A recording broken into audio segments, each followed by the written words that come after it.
Anamkara, The Witch and the Bitch. Le podcast qui lève le voile sur la sorcellerie.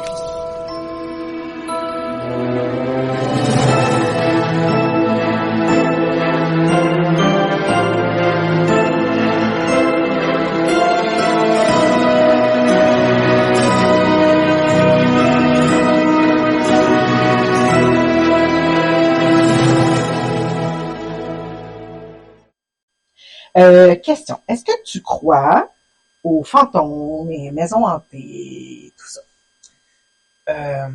Oui, mais avec certains scepticismes sur différents sujets. C'est souvent comment qu'on l'aborde. On pas passer à côté de toutes les émissions de télévision, de ghost hunting, puis des choses comme ça. Donc, je pense que c'est comment que sont interprétés, que je suis comme un peu pas mal sceptique de qu'est-ce qui se passe là-dedans. Que plus que the real thing, la vraie chose, ultimement. Donc,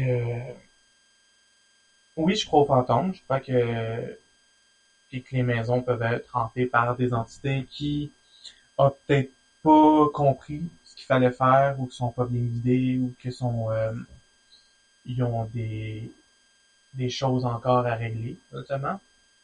Mais pas à taper des murs puis à ouvrir toutes les armoires puis tout ça comme que les émissions nous font croire là, actuellement, là, parce que c'est ça. Puis souvent les enquêteurs puis l'équipe de tournage et tout ça arrivent avec leur bagage émotionnel, c'est-à-dire chercher un thrill, chercher Ils ont un objectif quand ils vont là, puis ben c'est ça, puis chercher à avoir peur, puis c'est ça. Fait on s'entend que tout le monde astral dans lequel le monde éthérique, dans lequel les entités vivent, c'est assez fluide. Fait que c'est souvent manipulé par la psyché ou par l'énergie que les gens véhiculent. Fait que s'ils veulent voir quelque chose de thrillant, ça se peut que l'énergie astrale prenne quelque chose de thrillant. Ouais. Pour mieux communiquer.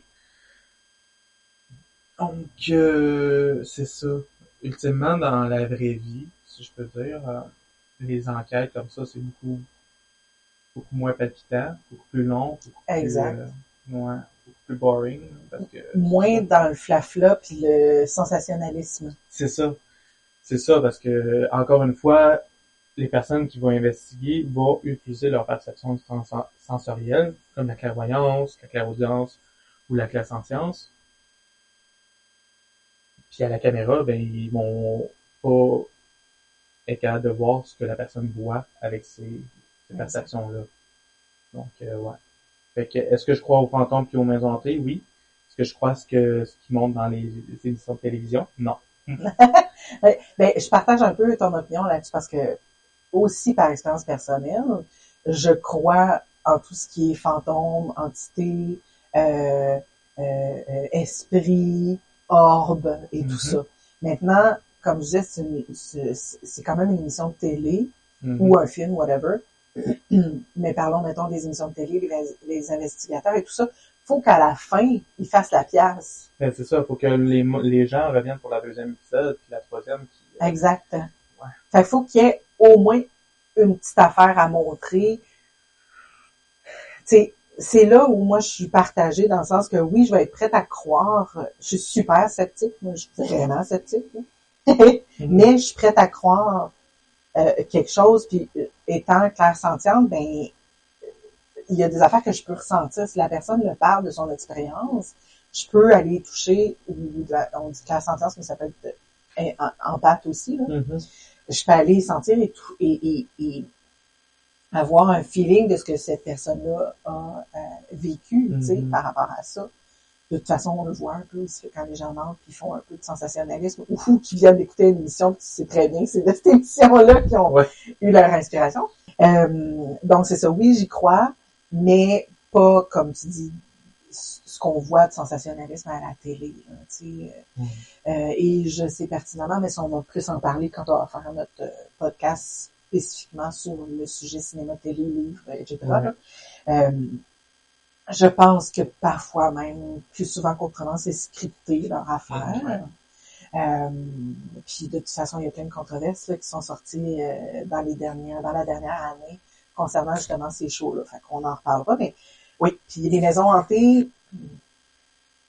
je pense qu'on peut provoquer beaucoup de choses par justement notre côté humain.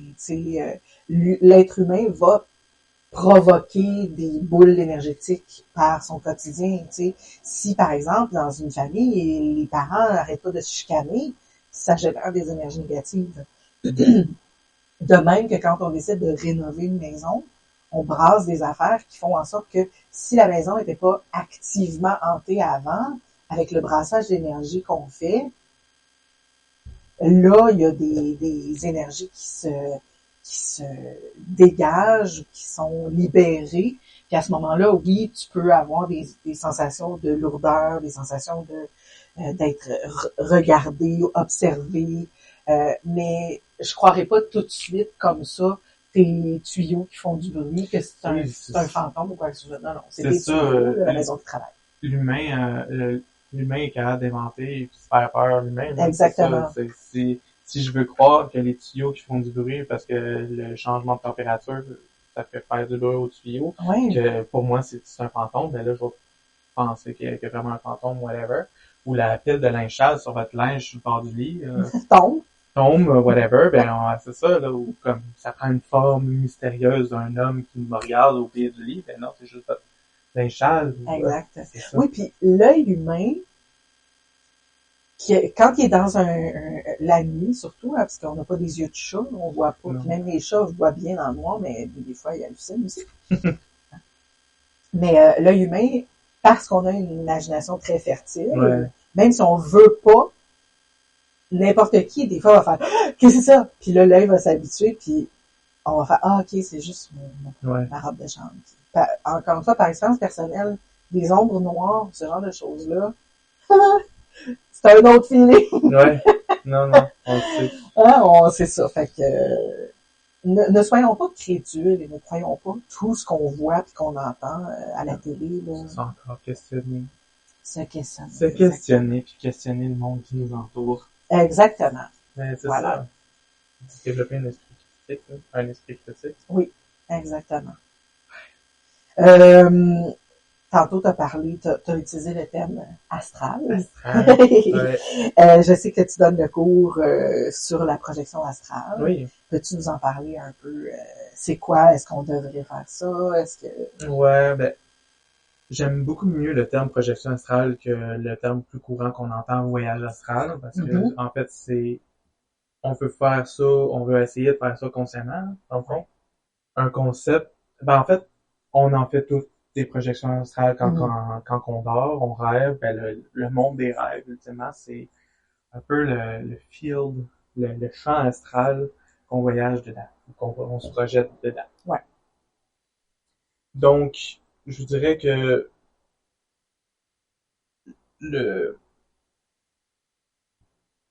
la magie des rêves ou l'onérisme et la projection astrale, c'est comme deux cours ou deux domaines qui sont pas mal complémentaires et qui s'associent bien parce que souvent on va commencer à travailler avec les rêves lucides pour se préparer à la projection astrale. Ouais. On peut juste pratiquer la projection astrale aussi seul, mais on voit que pendant les rêves, c'est plus facile. Il y a différents types de projections. Il y a projection astrale, mentale, des choses comme ça. Je les parlerai pas de chacun d'eux, parce que pour l'instant, c'est un peu hors sujet, là. Mais c'est ça. Ultimement, je dirais que l'utilité de la projection astrale, c'est quand on a un but. Souvent, il va y avoir des plans un peu plus élevés énergétiquement, avec des entités qui habitent ces plans-là. Donc, on peut aller chercher des enseignements, un mentor énergétique ou justement des initiations même spirituelles dans ces plans astraux-là. Donc, je vous dirais, c'est ça, que ça, pour rendre la projection astrale utile, faudrait avoir un but. Parce qu'on peut, par exemple, aller visiter, c'est ça, d'autres plans de conscience et voir comment on peut évoluer vers ça. Je dirais aussi que pour le débutant qui veut s'initier un petit peu à la projection astrale, de commencer par la méditation, la visualisation, Yeah. Parce que c'est vraiment ça qui va faire en sorte qu'on est capable de pas contrôler, mais d'être à l'aise dans un environnement autre. Oui, ou du moins se mettre en état de réceptivité, d'ouverture pour pouvoir aller éventuellement ailleurs. Oui, c'est ça. Tu sais, comme il y a un concept qui s'appelle la transmigration, en fait, qui est d'aller vers quelque chose. En méditation, on peut aller vers, je sais pas, aller à la rencontre d'un guide, d'une déité, d'un animal de pouvoir, etc. Donc, on s'en va vers quelque chose pour revenir avec une information X, Y, Z. Parce que, à mon avis, à moi, quelqu'un qui sera pas capable de méditer ou de visualiser est vraiment pas prêt pour faire la projection astrale. Parce que faut vraiment se mettre en état autre. Oui, puis souvent, ça commence par une visualisation, la projection astrale. On va se visualiser en train de quitter notre corps, blablabla. Donc, ça nécessite quand même, c'est comme la magie, ça nécessite des bases. Il faut apprendre à marcher avant de courir. Exact. Ça se pratique parce que ça se fait pas en cliquant en ciseaux ou à ta main ou peu importe. Parce que comme tu disais, puis j'aime ça que tu apportes cette nuance-là, que ça se fait pas de même. Tu sais, parce que, oui, rêver, ça se fait de même. Oui, tu sais, c'est naturel. Ouais. C'est ça. Et oui, la projection astrale est proche de l'onirisme, mais moi, je trouve qu'il y a un méga step pour être capable de contrôler ça, ou du moins ne pas être, j'allais dire, hors contrôle, ça va de soi, parce que on en fait spontanément des projections astrales, puis on revient, tu sais, quand on revient dans notre lit, puis c'est souvent, on est revenu trop rapidement.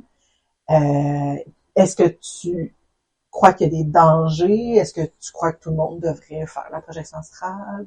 C'est sûr qu'il peut avoir, par exemple, il y a toute une rituelle qui peut être fait quand on va le faire consciemment pour justement se mettre dans cet état de conscience-là. Ouais. Parce que quand on rêve, en fait, notre conscient, lui, il dort. Il est plus là. C'est notre conscient et notre inconscient qui, avec, en fait, notre corps astral, et tout son bagage qui, lui, s'en va. Mais le conscient, pour l'instant, lui, il dort encore dans le corps. Ouais. Dans le cerveau, tout ça. Donc, pour atteindre cet état, faut faire chute au conscient pour faire place au subconscient, mais faut essayer de transférer cette conscience-là pour qu'on soit conscient dans notre corps astral. Ouais. Et c'est ça la pratique qu'il faut faire. Donc, quand on rêve, c'est facile parce que la conscience objective est déjà mise sous silence. Elle est déjà mise à off et que le reste peut s'exprimer librement. Exact. Tandis que là, quand on essaie de contrôler les choses, ben notre ego puis notre conscient objectif fait genre, hey oui, mais mon corps physique, lui est encore là. Pourquoi tu veux partir? Exact. Et c'est ça. Fait que c'est faire en sorte de comme, ok, je vais être capable de détacher une partie de mes corps au point de transférer ma conscience dans un autre corps qui est pas physique, puis de laisser mon corps physique l'espace d'un instant en train de dormir. C'est pour ça que la pratique du rêve lucide est particulièrement intéressante parce que ça fait en sorte qu'on rêve, puis à un moment donné, il va y avoir un déclic où qu'on va devenir conscient dans nos rêves. Et là, on va voir un peu le mécanisme de qu'est-ce que ça fait quand on est conscient dans le monde astral. Ouais. Nice. Puis, d'après toi, est-ce que monsieur, madame, tout le monde peut, puis quand je dis monsieur, madame, tout le monde, c'est ceux qui pratiquent pas la sorcellerie ou quoi que ce soit, peut s'adonner au voyage, à la projection astrale? Ben, il y en a qui en arrivent par accident. Comme ça, oh my god, une fois ça m'est arrivé, je me suis vu en train de dormir, des choses comme ça. Ça peut être dû par des émotions fortes, une grande fatigue, ça peut être dû par aussi un désir de dissociation de son corps physique, des choses comme ça. Ça peut arriver selon plusieurs circonstances. Donc, ça peut arriver accidentellement, comme ça peut arriver consciemment. Il y a certaines personnes qui sont capables comme certaines personnes qui ont des propensions plus naturelles à la clairvoyance. Il y en a qui sont plus, c'est ça. Ça dépend de leur relation avec leur corps. Puis aussi, c'est sûr que se faire une projection astrale après avoir mangé une grosse poutine, t'es pas mal dans ton corps, puis c'est ça, c'est moins faisable parce que t'es très dans le plan matériel. Là. Oui. Mais après avoir jeûné pendant peut-être une semaine, je dis ça de même, là, je dirais pas ça, là, mais mettons que t'es plus apte oui. à t'envoler facilement. Mais c'est ça, quand t'as moins de rush dans les poches, tu décolles mieux. Tu décolles mieux. Parfait. Ben, ça va dans le même sens que ce que je pense. Okay. Par rapport à la projection astrale. Moi aussi, je suis d'accord avec le fait que ça sera pas...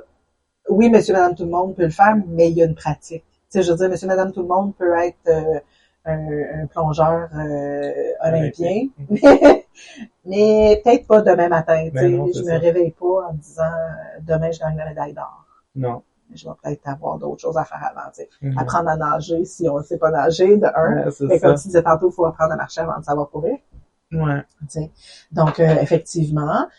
Puis moi, je suis persuadée qu'il faut quand même faire attention à ça.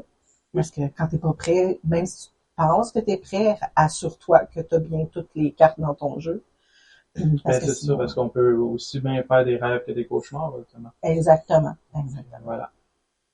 Good. Autre question, rapido. Est-ce que pour toi, c'est mieux d'avoir un tarot qui t'a été donné ou d'avoir un tarot que t'as acheté? Définitivement un tarot que j'ai acheté. La raison est fort simple parce que je peux décider si l'imagerie me parle ou pas. Si je reçois un tarot qui est laid à chier, excusez l'expression. On n'en nommera pas, là.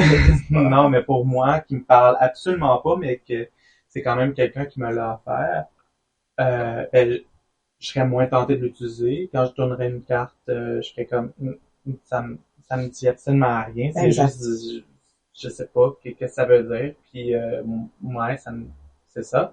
Tandis que si c'est un tarot que j'ai choisi, que j'ai acheté, puis que j'étais comme, ok, t'es à moi, je t'ai acheté. Il y a déjà eu une dépense énergétique pour l'acquisition de ça. Exact. Puis que je tourne, puis je suis comme, oh my god, un monde s'ouvre à chaque carte. Ben, je pense qu'il va être plus potent que le tarot qui m'a été offert, que je trouve l'imagerie dégueulasse, si je peux dire. Non, je suis tout à fait d'accord avec toi. Moi aussi, mon opinion là-dessus est pareille. Faut jamais oublier qu'en magie, on travaille avec des énergies. Fait que un tarot qui t'est donné, à moins que la personne te connaisse super bien, puis sache que, puis même encore, il y a des chances que ça fonctionne pas non plus, là, tu sais. C'est vraiment un feeling. La personne qui te connaît bien te donne un tarot, ça peut être le match parfait, ou faire comme, ben, oui, l'idée est bonne, mais je clique quand même pas. Ouais. Tu sais, faut se donner cette possibilité-là aussi.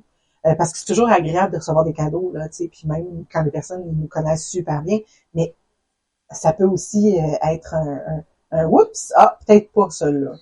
Moi, ben c'est ça me fait penser à un tarot que j'ai donné à une amie. Ça dépend aussi qui te donne le tarot. Tu sais, souvent, ça va être peut-être lors d'initiation, des choses comme ça. Ça a été transmis par grand prêtre, une grande prêtresse, et qui a eu l'intuition de le donner à telle personne. Peut-être que ça va fonctionner. J'ai eu à un moment donné l'intuition de donner un de mes tarots que je travaillais plus ou moins, que j'aimais quand même l'imagerie, mais que je travaillais pour, il prenait plus la poussière qu'autre chose. Puis j'ai eu l'intuition très forte de le donner à telle personne. Ouais. Je l'ai fait, puis c'est son tarot préféré, puis elle l'utilise tous les jours, puis c'est ça. Donc, ça dépend de comment ça se présente. Exactement. Si c'est genre quelqu'un qui... Je pense pas qu'il faudrait se mettre des bâtons des roues puis attendre que quelqu'un t'offre un tarot avant de te mettre au tarot. Plutôt que c'est ça. Ouais.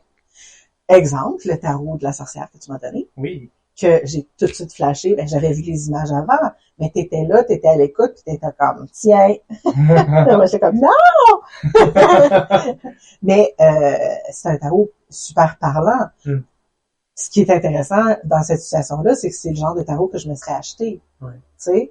Fait que, je suis d'accord. Je préfère, moi, m'acheter un tarot, un oracle, parce que moi, je travaille beaucoup plus avec les oracles. Je travaille beaucoup plus avec les oracles que les tarots. Par contre, je veux avoir quelques tarots qui, pour moi, sont aussi parlants que les oracles avec lesquels je travaille. Ouais.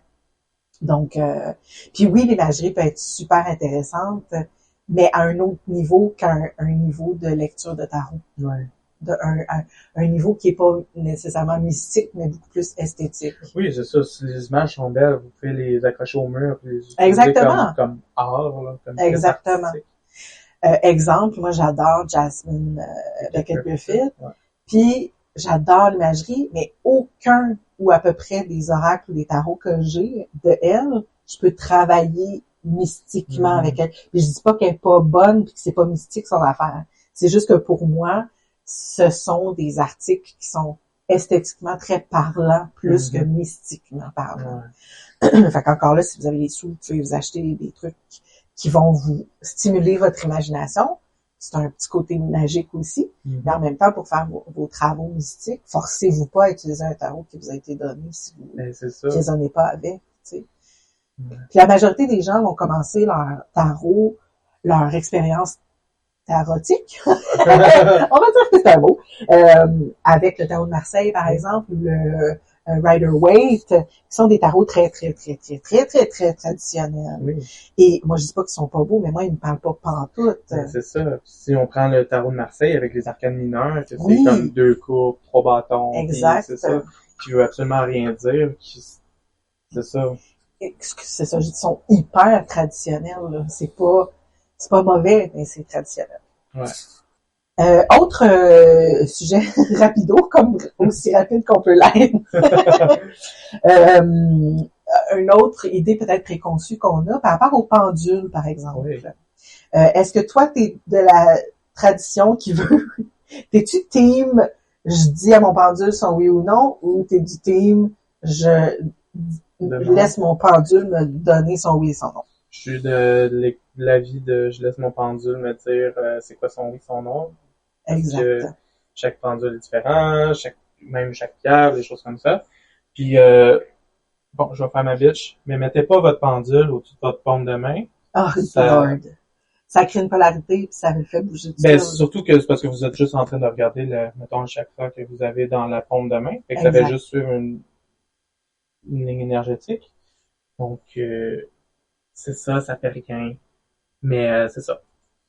Puis, pendule 101, là, normalement, on va utiliser notre pendule avec notre main magnétique et non pas notre main de pouvoir. Pour les droitiers, votre main de pouvoir, c'est la droite. Pour les gauchers, votre main de pouvoir, c'est la gauche. Et la main magnétique, pour les droitiers, c'est la gauche. Et la main magnétique, pour les gauchers, c'est la droite. Voilà. Donc, normalement, vous allez tenir, il y a une façon de tenir son pendule. Vous viendrez suivre notre cours. Vous viendrez suivre le cours. Mais il y a une façon de le tenir et moi, je suis de l'équipe demande à ton pendule quel est son oui, quel est son non. Là, vous n'allez pas faire c'est quoi ton oui, c'est quoi ton non. Non. La façon de procéder, encore une fois, pendule 101 rapidement, c'est que vous allez poser une question que vous savez pertinemment que la réponse est oui ou que la réponse est non. Par exemple, est-ce que mon nom est Brigitte Bardot? De toute évidence, c'est non, la réponse. Donc, vous allez poser la question et votre pendule va faire un certain mouvement, que ce soit de balancier en haut en bas ou gauche à droite ou circulaire. C'est ça, dans le sens contraire ou dans le sens des aiguilles d'une montre, etc. Là. Après avoir eu la réponse non, ben là, vous posez une question, vous savez pertinemment que la réponse est oui, par exemple. Est-ce que j'ai les yeux bleus? Donc, posez pas la couleur de cheveux parce qu'il y en a qui ont une teinture dans les cheveux. Le pendule va tout être mêlé. Et si vous n'avez pas de teinture, vous êtes quand même cette question-là. Donc, moi aussi, je suis de l'équipe lui demander. Parce que, encore une fois, on parle d'énergie. Puis, mon opinion personnelle à moi, c'est que si tu dis voici ton oui, voici ton non, tu choisis que la réponse que les énergies vont te donner. C'est pas ça, il faut que tu travailles avec les énergies. Oui, puis c'est toute une partie inconsciente de la pierre ou le métal ou qu'est-ce qui va travailler dans ton champ énergétique qui va être différent à chaque pierre, qui va influencer beaucoup de l'énergie que tu reçois. Aussi, souvent ce que je dis aux gens qui viennent en boutique, je leur dis de ne pas toujours porter leur pendule sur eux. Ouais. C'est comme si tu portais toujours ta boule de cristal sur toi. Oui, dans la poche arrière, c'est un peu... Bon, maintenant, je suis encore partagée sur avoir un tarot sur soi.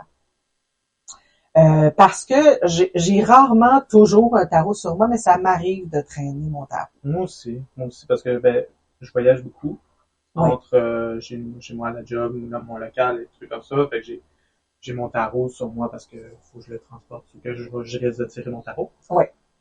Donc oui, mais je questionne aussi le être autonome dans la vie puis pas questionner par exemple mon pendule à chaque questionnement que j'ai. Ouais. Faut servir un peu de sa propre intuition et de pas servir du pendule comme une béquille ou oui, faut pas oublier, c'est un outil divinatoire. C'est ça, je le ferai pas sur le bord d'une table. Exactement. Ouais. Tu sais, on parlait d'humilité, de courage, d'humilité, de respect aussi en magie. Tu sais, les énergies, t'envoies du bon, tu reçois du bon. T'envoies du mauvais, tu reçois du mauvais.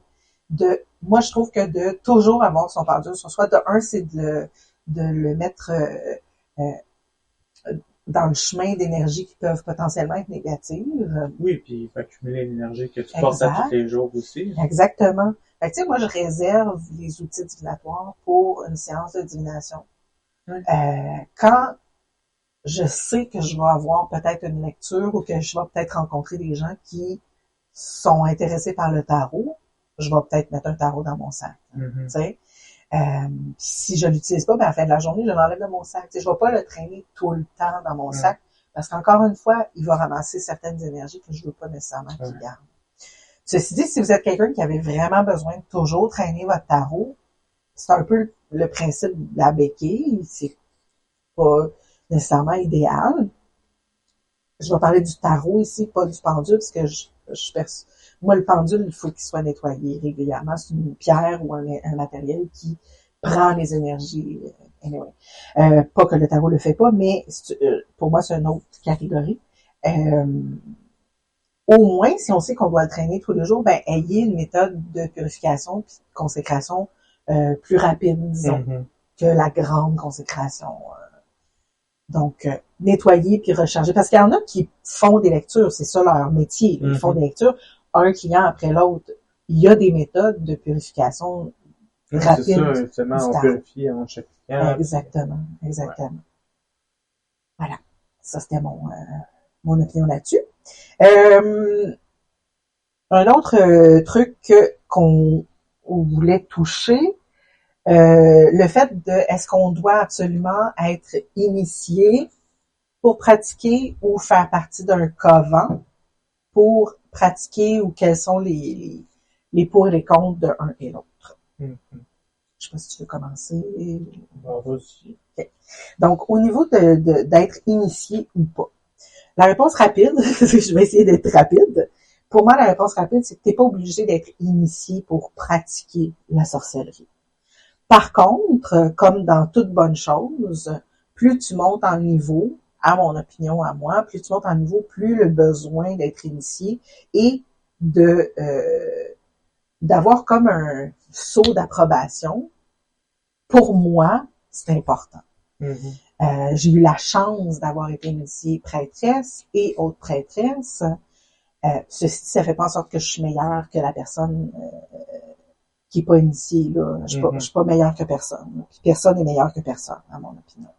Par contre, pour moi, comme je disais, c'est comme un saut d'approbation, comme quoi j'ai dédié mon énergie, une partie de mon énergie, du moins, à cette spiritualité-là, à cette façon de vivre-là.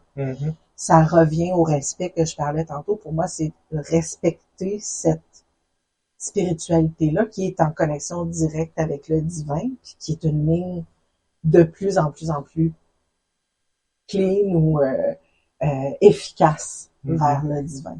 Par exemple, si je vais à un rituel, puis il y a quelqu'un qui officie le rituel ou qui garde le rituel, ou etc., moi, je suis plus en confiance de savoir que cette personne-là a été initiée. Que ce soit une auto-initiation ou initiation, une auto-initiation, ouais, c'est un autre sujet. Je préfère que la personne ait été initiée par quelqu'un d'autre, dans un groupe, dans un rituel, etc. L'auto-initiation, c'est vraiment, je trouve ça vraiment personnel à soi. Ultimement, c'est qu'on cherche si la personne a bien été formée dans C'est la ça, tradition. exactement. C'est sûr que quelqu'un qui débute n'a pas été dûment formé à faire tel rituel de telle tradition ou des choses comme ça. Je ferais pas un rituel, tu sais, je pratique le vaudou, des choses comme ça, mais j'ai pas été initié à ça, fait que je vais pas faire de rituel vaudouisant à des grandes assemblées parce que Public, ouais. je connais pas les mystères derrière les rituels. Exactement. J'ai pas été je connais la partie exotérique un petit peu plus que la partie ésotérique, tous les mystères, le langage, les choses comme ça qu'on utilise, le symbolisme, mais le pourquoi derrière le symbolisme de chaque rituel. Je pense que c'est ça l'initiation apporte. Exact. C'est un petit peu d'aller plus en profondeur dans les mystères de la tradition, mais aussi être formé à opérer l'acte magique derrière ça, ultimement. C'est exactement comme dans la religion catholique. Les gens qui pratiquent, mais sont pas capables d'effectuer l'exorcisme ou l'eucharistie ou être capable de consacrer l'eau bénite. Là. C'est ça. C'est vraiment la différence entre quelqu'un qui a lu sur le sujet et quelqu'un qui a lu, mis en pratique et été mis au défi. Oui. Donc, a eu à confronter. J'aime pas le mot confronter parce que c'est négatif, mais... c'est ça, il a passé ses examens, entre guillemets. Voilà, exactement. C'est ça. Exactement. Puis là, encore une fois, je suis pas en train de dénigrer quelqu'un qui n'a pas 42 000 niveaux, là, tu sais. Non, c'est ça, tu sais, le praticien qui s'initie, généralement, ça va être pour le praticien solitaire. Ouais. L'auto-initiation, parce que c'est une boîte dédicace que... Exact.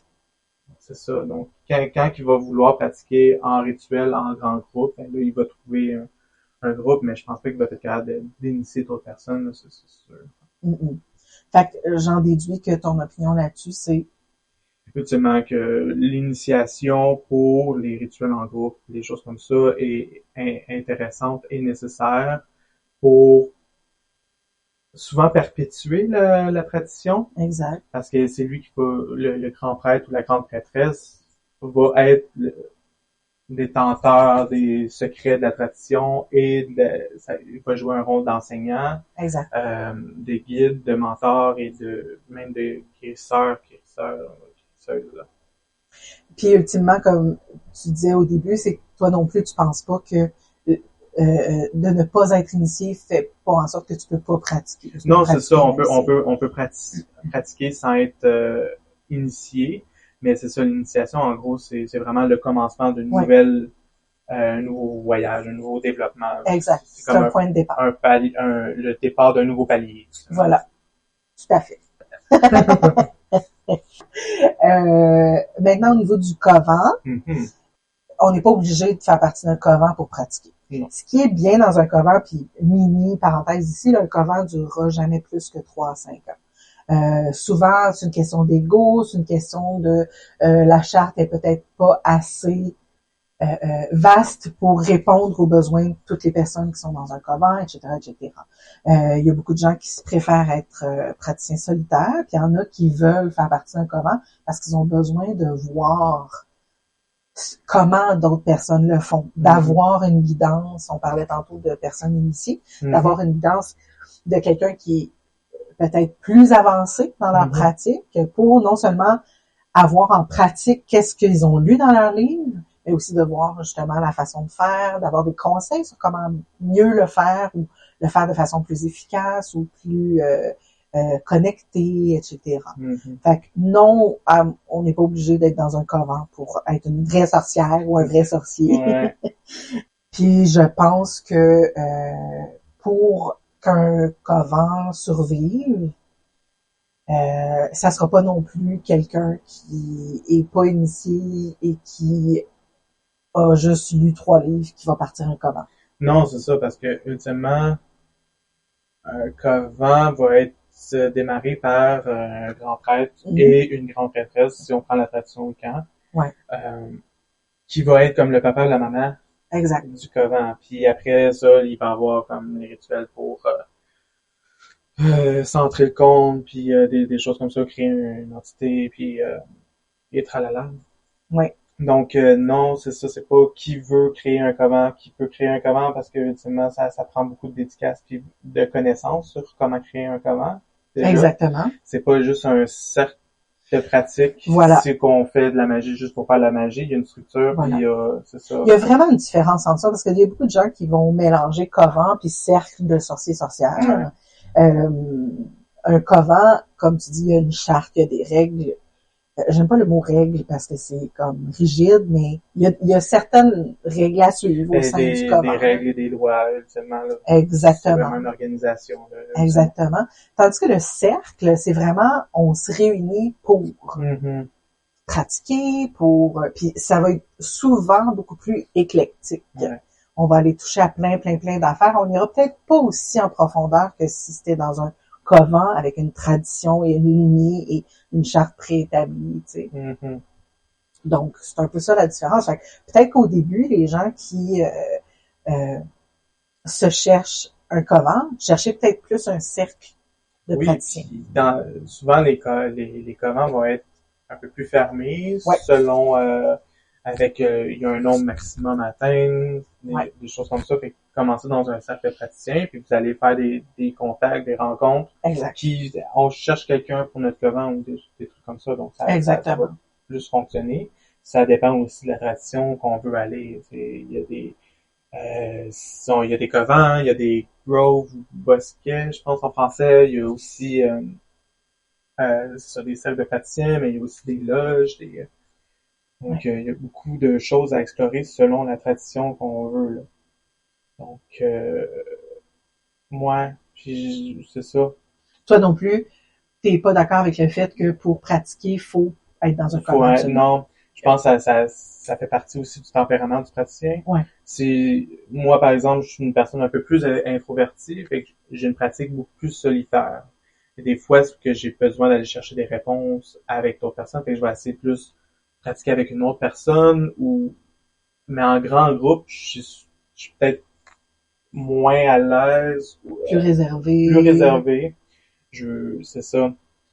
Mais en même temps, d'un bord comme sur l'autre, il y a des points positifs, il y a des points négatifs, selon qui qu'on est. Tu sais, c'est sûr, si on veut être dans notre pratique, puis travailler plus d'un point de vue personnel, puis sur nos cacas personnels, le shadow work, tout ça, une pratique solitaire va peut-être permettre un peu plus ça, tandis qu'une pratique en groupe, c'est où en fait, on est moins des individus qu'un collectif. Exact. Puis moi, je l'ai toujours dit, les covents, comme au théâtre, être dans une troupe de théâtre ou être dans un couvent, c'est pas une thérapie. Non. Ça va pas là pour travailler tes bébites. Ceci dit, tu peux travailler tes parts d'ombre, shadow work. Oui. Tu peux travailler tes parts d'ombre spirituellement. Mm-hmm. Si tu as des bébites, puis je parle pas des bébites arc, je parle de bébites si tu as des problèmes ou des traumatismes dans ta vie en tant qu'humain, la thérapie est parfaite pour ça. Oui, c'est ça. Traite ce côté-là, puis en rituel, en couvent, ou toute seule dans ta pratique, règle le côté spirituel de la chose. C'est ça, chacun son métier, puis chacun sa profession, puis il y a des professionnels de la santé mentale. Exact. Qui s'occupent de ça, comme il y a des professionnels de la santé spirituelle. Exact. Comme votre grande prêtresse ou votre grand prêtre, qui s'occupe de ça, ultimement. Il y a des outils, chaque personne, c'est ça, chaque personne sa profession, puis c'est sa spécialité, ultimement. Ouais. Puis ceci dit, on s'entend qu'on va faire un podcast sur justement la santé mentale, et la magie, oui. Parfait. Autre truc qu'on se demande souvent, parce qu'on en parlait justement en couvent, on parle souvent de tradition, de quelle tradition on est, et souvent on se fait poser comme question, est-ce qu'on est obligé d'avoir une tradition, est-ce qu'on est obligé de travailler avec certains, pas juste certaines, mais avec des dieux et des déesses, des déités, est-ce qu'on est obligé de travailler avec? La réponse est non. Non!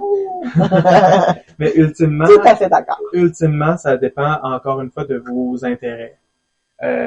Moi, j'arrête pas de le dire depuis le début, j'ai une pratique très éclectique, donc je vais toucher un petit peu à tout. J'aime ça explorer. Je suis avide de connaissances et de traditions, et toutes les traditions du monde m'intéressent, et que je vais aller voir dans chaque tradition qu'est-ce qui m'allume, puis qu'est-ce qui me parle plus. Parce que ultimement, pas mal le même message, mais avec différents mots, puis différents vocabulaires, puis différents outils, puis de symboles. Mais ça veut juste tout dire la même chose. Fait que c'est quels outils me parlent le plus, puis c'est ça.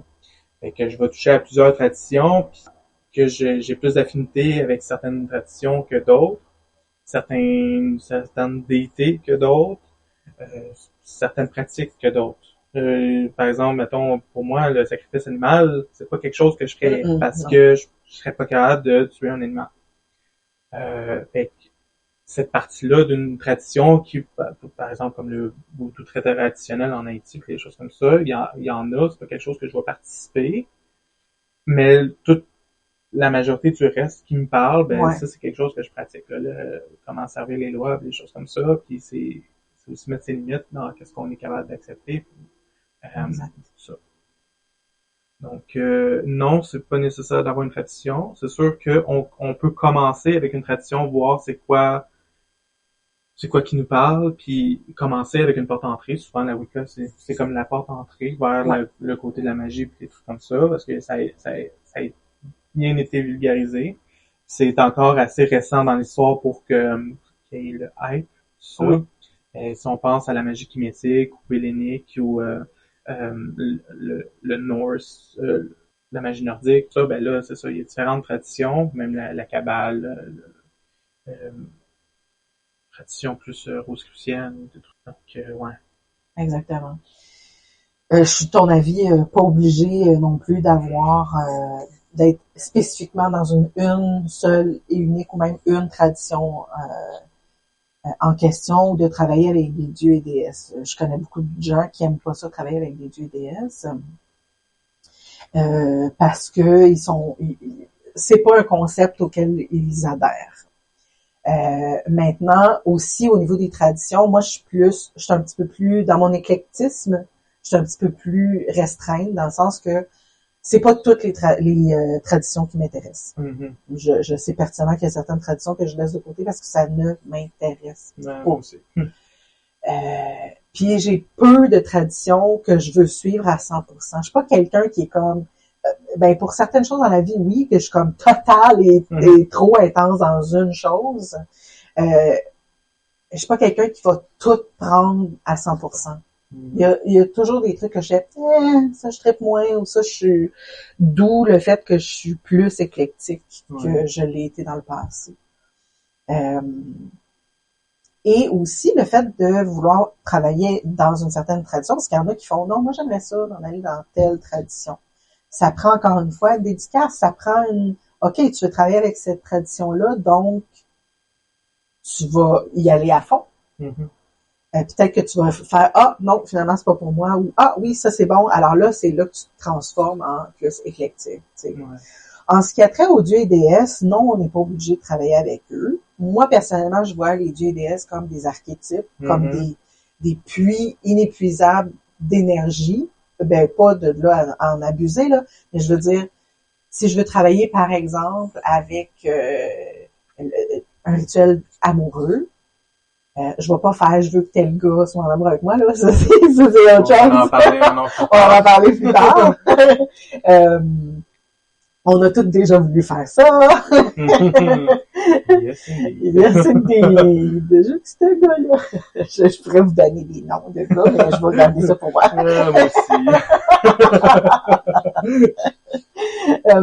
Mais ceci dit, si je choisis de travailler avec un dieu, une déesse, encore une fois, il faut être prêt et faire nos recherches. Ouais. Parce que si je choisis de travailler avec Aphrodite ou Freya, j'irai pas, mettons, chercher Kali.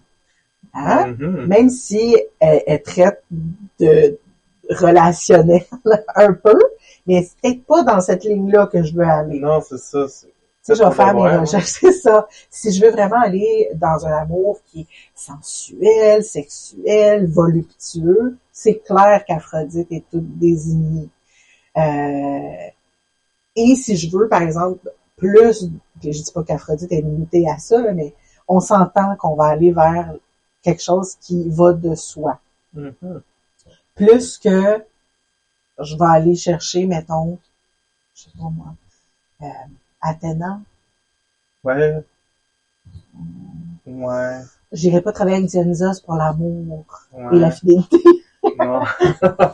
Tu sais, il faut savoir ce qu'on veut pour aller chercher la bonne déité. Et si on ne sait pas vraiment avec quelle déité choisir, parce qu'il y a des déités qui travaillent dans les différentes traditions, hein, Mm-hmm. Travaillons donc plus avec l'égrégore de l'énergie. Donc, l'énergie amoureuse. Allons à ce moment-là travailler avec l'élément qui est représenté par l'amour ou qui représente l'amour. Des herbes qui sont pour ça, des pierres qui sont pour ça. La magie culinaire va travailler aussi beaucoup au niveau de tout ce qui est sensuel et sensoriel, tu sais. Fait qu'il y a des façons de travailler le même type d'énergie sans nécessairement puiser dans un égrégore d'un dieu ou d'une déesse en particulier. Non, c'est ça. C'est comme regarder votre enfant à n'importe quel inconnu. Tu t'informes un petit peu sur c'est qui la gardienne qui s'en vient oui, chez vous. C'est ça. Avant de un peu. Ben c'est ça, tu sais. Ça reste quand même des archétypes, mais qui ont une personnalité puis des points forts, des points faibles. Donc c'est ça. C'est de savoir avec qui tu travailles. Parce que c'est ça. Je tenterais pas de travailler avec n'importe qui, mettons, pour faire un job. Tu sais, je prendrais pas un plombier pour réparer ma toiture. Non. Je prendrais pas un scolaire, genre un avocat pour faire mon bardeau de cèdre, là. Exactement. Dans mon patio. Tu sais, chacun son métier. Peut-être qu'il y a des hobbies, mais... Ben, c'est ça, peut-être qu'il est bien bon, mais... mais il est pas initié. Disons qu'il a moins fait ça que celui qui est professionnel là-dedans. Voilà, exactement. Ouais. Qui a des diplômes sur son... Ouais. Effectivement. Ouais. Yeah. Qu'est-ce qu'on pourrait parler d'autre? On a pas mal fait... Oh, attends. On parlait de matériel, justement, travailler avec les pierres, etc. Parlons donc de toutes ces belles choses comme les poupées vaudou, les mojo-bags, Ben oui. le mauvais œil, les mauvais sorts, etc. Je te laisse partir sur le sujet, si tu veux. D'accord, tu me jettes le chat d'un bras. Ouais. Ben, je vous dirais que, encore une fois, le cinéma... Le cinéma. Non, mais ça a toute partie de quelque part qui a souvent été mal interprété par quelqu'un d'autre. Il y a souvent celui qui le fait, puis l'observateur qui l'a vu faire à un moment donné, comme par exemple la poupée voodoo, entre guillemets, que ça remonte à plus loin que même médiéval en Europe. Là, ultimement, ça a été créé en Europe. On utilisait des dagides, des poupées de foin, des trucs comme ça, qui fait en sorte que, en fait, si j'agis sur quelque chose qui me ressemble, ça va peut-être m'aider. Fait que souvent, ça nous représentait. Mettons la poupée voodoo, si je le mets en filmé, ça me représente. Donc, par exemple, je vais lui faire un massage de pied, ça va faire du bien. J'extrapole, là. Mais... Cute. Mais ultimement, tu sais, on pense à mettre des aiguilles dans une poupée, tout ça, ouais. Que c'est ça. Mais ultimement, à la base, c'est quand on avait mal, ben on mettait une aiguille sur qu'on avait mal, puis on la retirait pour enlever le mal. Exactement. C'est le contraire. Puis en même temps, ça dépend de quel praticien qui va l'utiliser. Donc, quelqu'un qui veut mettre des aiguilles, ben il va mettre des aiguilles. Quelqu'un qui veut enlever le mal, ben il va enlever des aiguilles. Ou, c'est ça, tu sais, on peut l'utiliser une poupée plus en tissu, puis le remplir avec des herbes sur une intention particulière.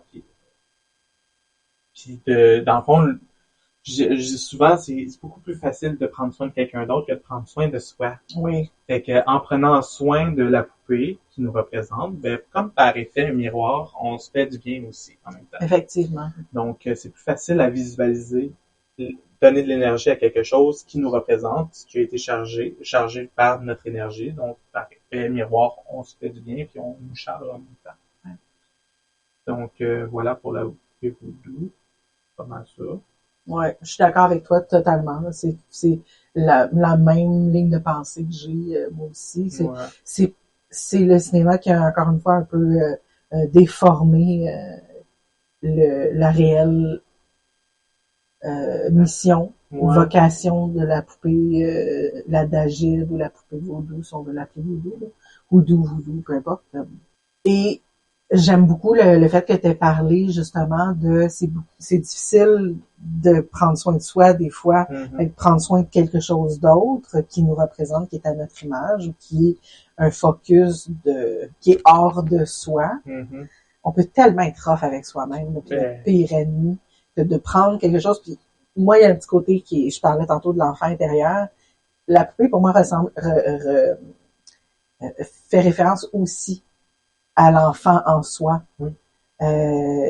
Sauf quelques exceptions, là, il y a personne qui a vraiment le goût de sacrer une claque à un enfant, là, tu sais. Puis de battre un enfant, puis j'ai dit sauf quelques exceptions, mais, tu sais, je veux dire, de donner un coup de pied à un chat, ou, tu sais, je veux dire, il y en aura tout le temps, là. Exactement, mais si tu choisis de faire la poupée à ton image, puis de travailler dessus, tu vas pas la lancer au bout de tes bras puis pas t'en occuper, tu sais. Encore une fois, ça revient à la notion du respect. Il faut jamais oublier que ce que tu fais en magie n'est pas un geste innocent. Non. Est un geste avec une intention, avec des énergies qui sont dégagées. Respecte-toi toi-même en n'utilisant pas tes énergies pour rien puis pour pas t'aider. Non, c'est ça, parce que déjà, tu dis que la poupée, ça te représente.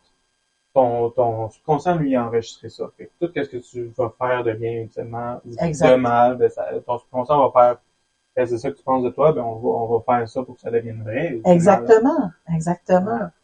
Si on passe, par exemple, au Mojo Bag, ou les petits sachets ou sacs Mojo, encore une fois, mon avis là-dessus, c'est qu'ils ont été utilisés autant pour faire du bien que faire du mal. Puis on le voit dans des séries télé, ou tu sais, que ces petits sacs-là ont une énorme puissance. Mais en même temps, la puissance qu'on leur donne, c'est comme l'intention qu'on leur donne. Oui. Ça va être celle de celui qui l'a fait, là, tu sais. Oui, puis aussi de la personne qui le voit, comment qu'il l'aperçoit. C'est comme le mauvais œil ou j'ai eu un mauvais sort sur moi. Ça, ultimement, c'est facile de donner un mauvais sort sur quelqu'un. Tu as juste à dire, je t'ai donné un mauvais sort. Oui. Puis la personne va complètement passer sa journée à penser qu'il y a un mauvais sort, puis il va s'auto-programmer un mauvais sort. Exactement. Donc, c'est ça. Là, je dis pas de dire à tout le monde que vous avez jeté un sort sur eux. Oubliez pas que tout ce que vous faites vous revient. C'est ça, à un moment donné, ben, c'est ça, vous allez penser la même chose vous-même. Mais la majorité du temps, c'est j'ai une série de bad luck, j'ai un mauvais sort. Fait que là, à chaque nouvelle bad luck, ben, c'est ça, j'ai un mauvais sort, puis cette pensée-là, j'ai un mauvais sort, va créer un autre bad luck qui va renforcer cette... Oui.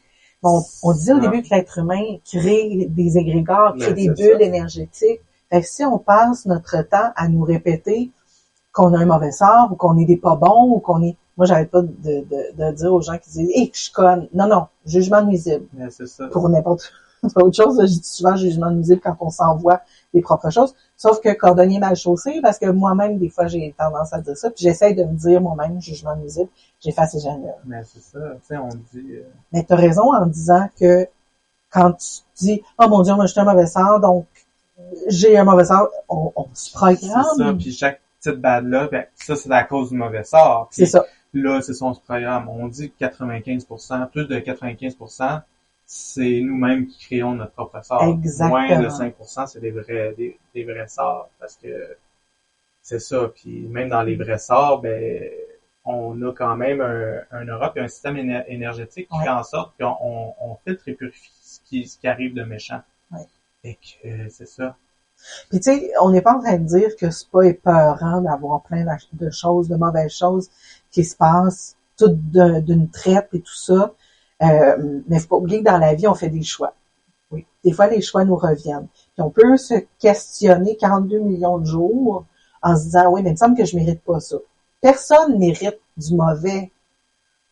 Mais, en même temps, on a des choses à apprendre dans la vie, puis ce qui se passe dans notre vie est inévitablement un résultat des choix qu'on a faits. C'est ça. Je dis consciemment ou inconsciemment. Je dis souvent, puis le monde s'insurge à chaque fois que je dis ça, puis ils sont fâchés, puis c'est ça, je dis que tout ce qui nous arrive dans notre vie, c'est de notre faute. La majorité du temps, sont verts, puis sont rouges, puis sont fâchés. Puis ils me disent, ouais, mais si telle affaire, si ma mère est alcoolique, puis elle me bat, puis que j'ai développé une maladie chronique après ça, c'est de ma faute. Que ta mère te batte puis que tu sois alcoolique, ça c'est son problème, mais comment tu réagis à ça? C'est ta faute si tu développes une maladie chronique parce que t'es trop stressé ou whatever. Ben c'est ultimement, oui, ta faute. C'est comme l'exemple des deux jumeaux que leur père est alcoolique. Il y en a un qui est devenu alcoolique puis l'autre non. Ils ont été face au même problème, au même environnement, puis c'est leur façon de réagir qui font en sorte que c'est deux personnes différentes. Exactement. Un a décidé de suivre la voie de son père, qui est alcoolique, puis l'autre a décidé de non, je veux pas ça. Exact. Donc, les deux frères ou deux sœurs, ou peu importe, ce qu'ils ont fait de leur vie, c'est de leur faute. Ouais. Donc, ultimement, tout ce qui vous arrive dans votre vie, c'est de votre faute. C'est peut-être pas de votre faute de cette vie-ci, c'est peut-être une autre vie si on prend la réincarnation. Fait que c'est peut-être un karma que vous payez parce que vous avez été un chien seul dans une autre vie. Exactement. Exactement. Puis il y a aussi l'autre adage qui dit il y a rien qui arrive pour rien. Voilà. Ou de façon plus positive, tout arrive pour une raison. Ouais. C'est la même chose, tout dépendant comment on veut le dire. Donc tout arrive pour une raison. Je sais qu'il y a beaucoup de gens ils trouvent ça frustrant, puis moi, la première, s'il y a quelque chose excusez l'expression, mais de marde qui m'arrive, oui. Mon premier réflexe, ça sera pas de dire tout arrive pour une raison. Non, mon premier réflexe va être de dire chute de marde. Exactement, tu sais. Puis quelqu'un, tout dépendant, comme tu disais, de sa personnalité, va décider de s'apitoyer ou de relever ses manches puis de se retourner. Tout à fait. Donc, on va voir les épreuves comme des opportunités. Exact. Ou voir les épreuves comme des épreuves. Des embûches pour nous faire trébucher puis être capable de nous relever. C'est ça, tu sais, ultimement, l'univers conspire à juste notre bien. C'est nous qui faisons en sorte qu'on pensons que l'univers conspire pour notre mal. Et qu'on reçoit pas les bons messages. Ben, c'est ça, tu sais, c'est ça. Ceci dit, on n'est pas en train de dire, ni Annick ni moi, que les mauvais sorts ou d'avoir la poisse, ça existe pas. Non. C'est des choses qui peuvent exister. Sauf qu'avant de sauter à la conclusion, tout à l'heure je disais que moi je suis super sceptique, je suis plus analytique que sceptique par rapport à ça, là. Mais avant de sauter à la conclusion que c'est un mauvais sort, c'est sûr. Non. Et pendant que j'y pense, ça vient de me popper dans la tête, parenthèse de sujet, l'œuf dans le congélateur, non. OK? On en parlera davantage si ça vous tente, mais non, l'œuf dans le congélateur, ce n'est pas bon à faire. Et point. C'est tout. C'est pas bon. Ben, c'est ça. Des fois, comme Kim dit si bien dans son cours de magie de protection, des fois se protéger ou se défendre contre quelqu'un peut devenir une attaque. Peut devenir une attaque et peut être plus négatif envers nous-mêmes qu'envers l'autre. Ben, c'est ça. C'est comme le serpent qui essaie de mordre la main de la personne qui essaie de l'enlever du feu. Voilà. Exactement. Ouais. Je sais pas si c'est ça l'expression. Je sais qu'il y a une image que c'est ça, mais non, ça dit ce que ça veut dire. C'est vraiment ça. Puis trop se protéger aussi. On laisse rien passer au niveau de l'amour, au niveau du bonheur, etc. Tu sais, fait faut trouver un dosage. Ouais. C'est comme quelqu'un qui dit j'ai besoin de faire un rituel à tous les jours. Non. Et comment déjà la réponse? Non. Parce que en même temps, quand tu parles tout le temps, tu laisses pas place à écouter. Fait que l'univers, il veut bien t'envoyer des affaires, mais tu demandes tout le temps c'est ça. Tu laisses pas place à recevoir, tu demandes tout le temps. Exact. Puis il y a une différence entre faire des rituels, puis quand on parle de rituels, on parle, je l'ai préparé, j'ai le matériel, j'ai travaillé, étudié dessus. Pose-toi la question, pourquoi tu as besoin de faire un rituel lundi, vendredi? Ma semaine est pas linéaire, moi.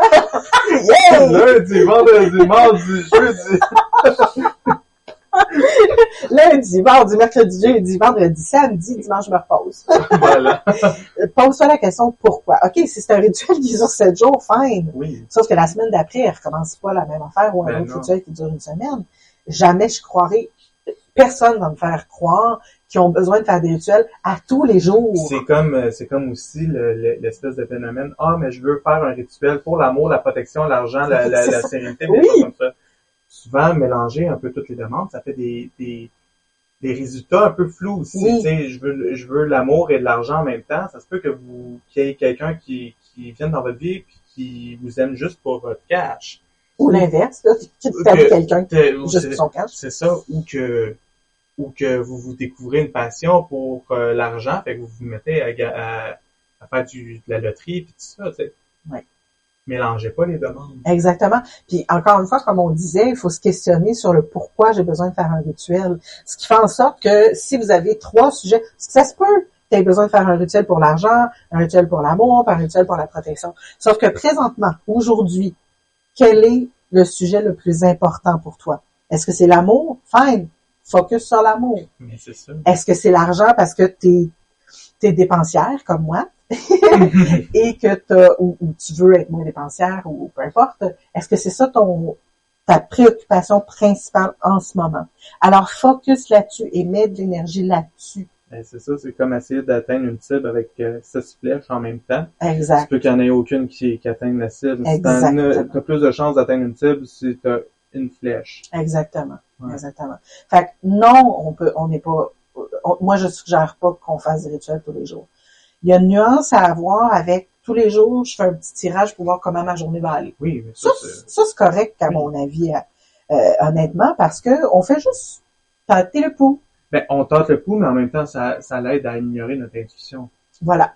Fait que ça, c'est un travail spirituel et non un rituel, un rituel tant que ça. C'est plus un travail magique. Exact. Qui fait en sorte qu'on peut développer notre intuition parce qu'on voit avec la divination comment notre journée se passe puis comment que nous on l'a interprété. Est-ce que c'est arrivé ou non? Ça exact. nous permet justement d'avoir le pouls sur notre... Puis tu l'as très bien dit d'une autre façon, c'est ce que je tire le matin, par exemple, comme 3 cartes, mettons, c'est pas coulé dans le béton non plus. Non. Tu sais, c'est une piste ou juste un petit clin d'œil de voici. Puis un côté encore plus pratico-pratique de ça, c'est que si tu tires 3 cartes à tous les jours, plus tu vas en tirer, plus tu vas développer ta relation avec ton outil.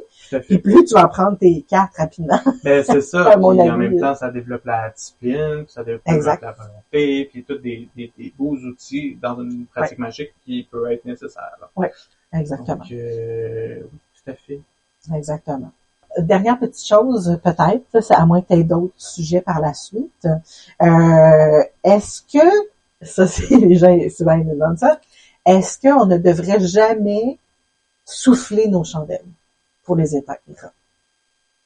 Moi, je dirais que ça dépend de la tradition, puis parce que certaines traditions disent de ne pas souffler la bougie parce que ça serait de mettre le souffle plus fort que, par exemple, l'élément feu ou l'étincelle de vie, puis c'est d'éteindre l'étincelle de vie avec le souffle divin et des choses comme ça. Ouais. Et d'autres disent que non, c'est pas important, ça dérange pas. C'est ça. Ça dépend. 1, c'est quoi le rituel. 2, c'est quoi la tradition. Exactement. 3, c'est comme, c'est quoi ton feeling, c'est ta position là-dessus. Donc, ouais. Il y a des fois où j'utilise mon éteignoir, d'autres fois je chauffe dessus en remerciant l'énergie. Donc, ouais, ça dépend comment moi je fais. Ouais. Je suis d'accord avec toi. Puis oui, effectivement, la tradition ou la façon de ritualiser de chaque personne va influencer cette portion-là. la réponse rapide pour moi, c'est que non, le fait d'éteindre ta chandelle en soufflant dessus, c'est pas grave. C'est pas grave dans la mesure où, dans ta tradition, c'est pas grave. Si dans ta tradition, c'est grave, ben, fais-les pas, s'il te plaît, tu sais. Par exemple, tu parlais de selon le type de rituel. Je suis tout à fait d'accord avec ce que tu as dit. Si tu fais un rituel, par exemple, que tu veux te débarrasser de quelque chose, oui, de souffler sur ta chandelle à la fin, c'est d'envoyer les énergies. Ouf! T'es envoies. Il y a quelqu'un qui va me dire, oui, mais c'est parce que tu, justement, fais en sorte qu'un élément domine le feu. Oui, mais si tu l'éteins en mettant de la salive entre tes doigts, puis en éteignant, c'est l'eau qui prend le dessus sur le feu. Si tu l'éteins avec l'éteignoir, c'est l'air qui étouffe le feu. Je veux dire. Ouais, ben c'est ça, tu sais, on peut revirer un peu la question de sport, de tes coutures, puis des trucs comme ça dépend vraiment de ton intention. Exactement. Il y a certaines traditions plus peut-être hermétiques, comme par exemple chez les Rosicruciens, qu'il faut pas souffler, parce que justement, encore une fois, le souffle divin va pas jamais éteindre l'étincelle de vie que représente la flamme. Exact. Fait qu'on utilise l'éteignoir qui c'est ça. Exact. Donc c'est ça, parce que généralement, quand on va allumer la bougie, on va mettre une intention dans la flamme. Exact. Fait que si on a mis une intention dans une flamme, ok, là, prenez l'outil nécessaire. Si on allume une bougie juste comme ça, c'est moins important. Si la flamme est pas consacrée, ou j'irais pas aller souffler, mettons, la bougie vigile dans une église, ou des trucs comme ça. Je pense que l'éteignoir va être plus à propos. Ouais. Mais c'est parce que ça revient encore à la tradition.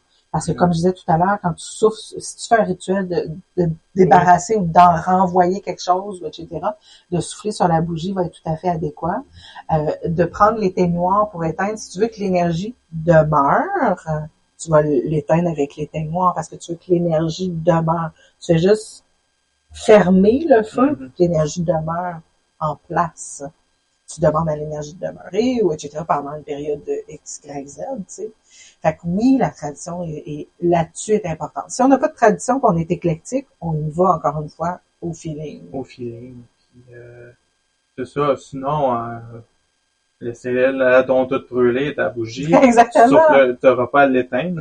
Mais souvent, dans un rituel, c'est une chose qui est suggérée, tu sais, de prendre les petites bougies, comment on appelle ça? 4 pouces, les chimes. Chimes, merci beaucoup. J'essaie de trouver le mot en français, mais ça venait pas. Je sais pas si c'est en français. Pas, hein? Bon. Ben, on va dire les mini bougies rituelles. Ben, c'est ça, les 4 pouces, là. C'est quoi? C'est un 2 heures? 1 heure, à peu près. 1 heure, à peu près. J'utilise juste des bougies parfumées que Yannick a faites. Et là, il dit plus, on t'a je t'adorais aller souffler. mais oui, c'est ça, ultimement, si on veut, parce que, ultimement, dans le rituel, la bougie va se charger de l'énergie du rituel, fait en la brûlant au complet, c'est comme quand on écrit sur un papier, puis on la brûle, on peut que toute la matière soit dans l'univers, ultimement. Exact. Donc, en la laissant toute brûler, exact. Ben, toute la matière est dans l'univers. Oui. Oui, puis il y a comme quelque chose de final, fermer la boucle. Ben, c'est ça. Mettons, tu sais. Puis, c'est grâce, ayez toujours un visuel sur vos bougies. Oui, laissez pas les bougies sans attention. C'est ça, ou genre, une place accessible aux enfants ou aux animaux. Donc, voilà, message 101 fait. Parce que c'est pas vrai que les chats, ils ont peur du feu. Non. Les chats sont curieux. Puis, ils ont du poil. Puis, ils ont des moustaches. Ouais. Puis, ils ont une queue. Oui, c'est inflammable, cette affaire-là. Ça sent aussi bon que des cheveux brûlés. Yeah. Et peut-être s'en aller vers le dernier sujet, parce qu'on parlait d'allumer une bougie, une chandelle sans intention. Parlons de la magie au quotidien. Personnellement, moi, tu sais, j'ai pratiquement tout le temps de chandelle d'allumer. Pas parce que je fais des rituels à tous les jours, au contraire.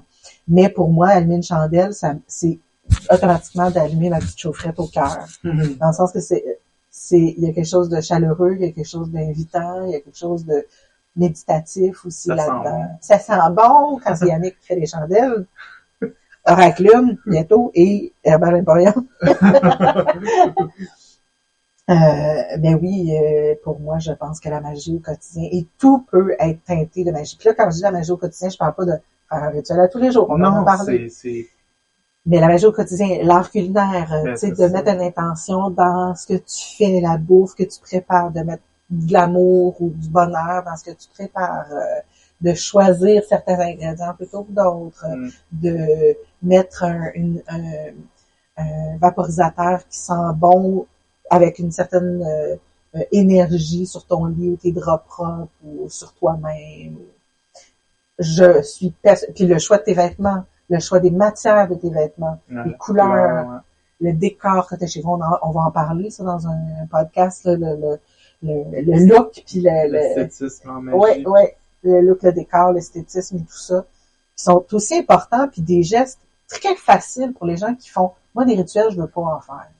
Il y en a qui veulent pas faire de rituels, mais qui veulent teinter leur vie de magie. Ben, c'est ça, il y en a qui sont spécialistes en magie du quotidien, d'intégrer justement cette partie sacrée-là dans leur routine quotidienne, puis de transformer chaque petit acte en acte magique. Exactement. Avec chaque intention, le matin, je me lève, je fais peut-être, quand je travaille avec une déité, je peux y parler pendant un petit 5 minutes en méditation, puis partir ma journée de même, puis intégrer la magie dans le quotidien.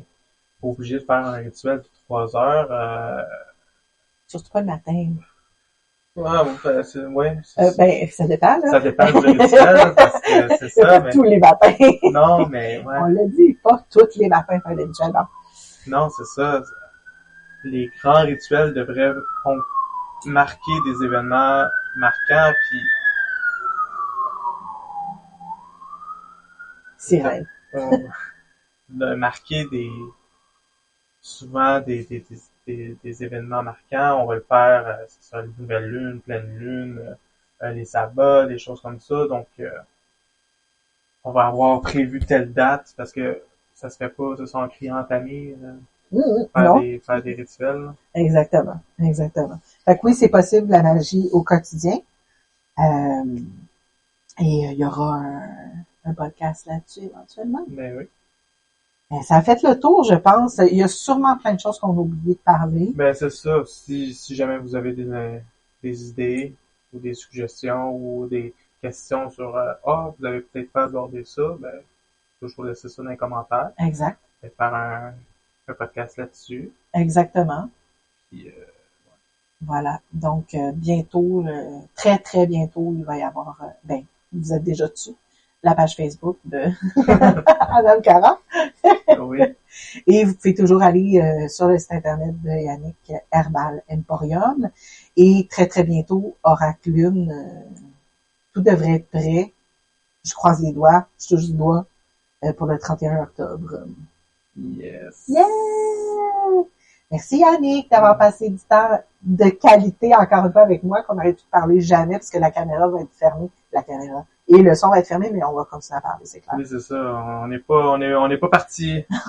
On n'est pas couché. On n'est pas couché. Mais merci à toi aussi, parce que c'est toujours agréable de te parler, puis de discuter, d'échanger sur les différents sujets. On a tellement plein d'autres choses à dire. Puis on va éventuellement avoir des invités aussi. Oui, on va essayer d'avoir des invités. Moi, ça va être le fun. C'est le début C'est le début. Bienvenue à tout le monde dans cette aventure. Oui. Anam Karaesque. Anam Karaesque. Avec The Bitch and the Witch. Which one witch? On ne sait pas. On ne sait pas. On ne sait pas.